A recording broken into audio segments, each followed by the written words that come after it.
In this video, we are going to install some latest version of Kubernetes, that is 1.35. You can see it is released just recently in the December. Okay, so I'm going to install using some script. Okay, if you are interested for the, let me show you this one. I'm going to install using this script. It is available in my GitHub. You can see. If you're interested for the manual installation, all the steps are mentioned here. In the previously, I already have some video. You can check out those things. If you're interested for manual installation, you can use this steps. Okay, like single node Kubernetes cluster installation.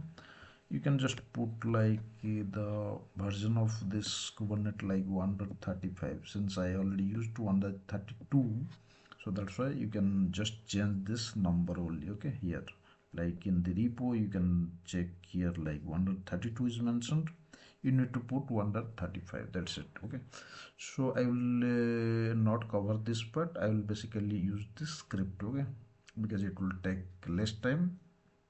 Also it's easy. Okay, so the script need two parameters. The first parameter is like what are the Kubernetes version you are to install. So in my case I'm going to install 1.35. okay, so I just need to put this 1.35 to the script. Okay, I will tell you how to perform this step. Okay, and the second thing is that the second parameter the script need like the interface name. Okay, so I'll tell you like how you can pick the interface name. Okay, you can copy this one in the raw. You can see like copy raw files. Okay, once you copied this one, then you can go to your operating system in which machine you are going to install this one. So I have one this machine.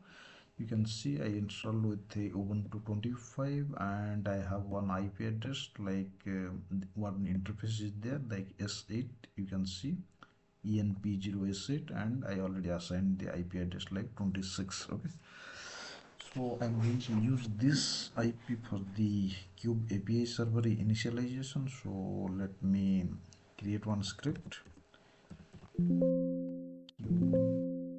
Install. Okay, so I copied this one. Okay, you can see I copied everything from there and create one file and save this file. Okay, so let me execute this file command. Simple bash, then your script name, and the script need two parameters. Okay, the first parameter represent your Kubernetes version 1.35 and the second parameter is your interface name. Okay, so in my case I assigned this IP address to this interface, so I am going to use this interface for the Kube API server initialization. Okay, so that's it, only two parameters, the first parameter and second parameter. Okay, just hit enter. It will take like 5 minutes max or something. Okay, now it started to install all this thing. First it will install the package. Since I already installed the package, so that's why the time is very less. Okay, it is consuming less time. Okay, you can see right now all the initialization is started. Otherwise, if you are first time installing through this package, I mean this script, it will take maximum 5 minutes to download all the Kubernetes related package like kubeadm, kubectl, those kind of things. Okay, based on your internet speed. Now it is initializing all this node. Since I am using single node Kubernetes cluster, you can add the worker node later.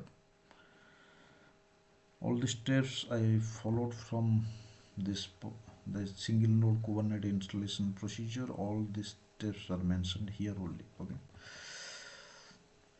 now I'm going to wait few minutes. You can see it is waiting few minutes to check the pod status. Now you can see the node might be ready. Yeah, you can see the node is ready and the node details is showing like node IP address, what are the different what are the version of this Kubernetes and what are the kernel and what are the runtime. This is the container D runtime 2.2.1 and it will show you all the pod status. Everything is looks good. Okay, you can also manually check.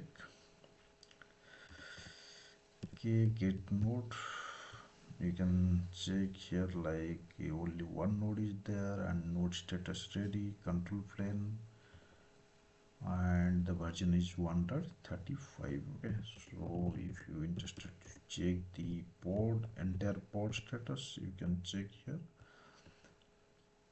kubectl get pod -a, that is all.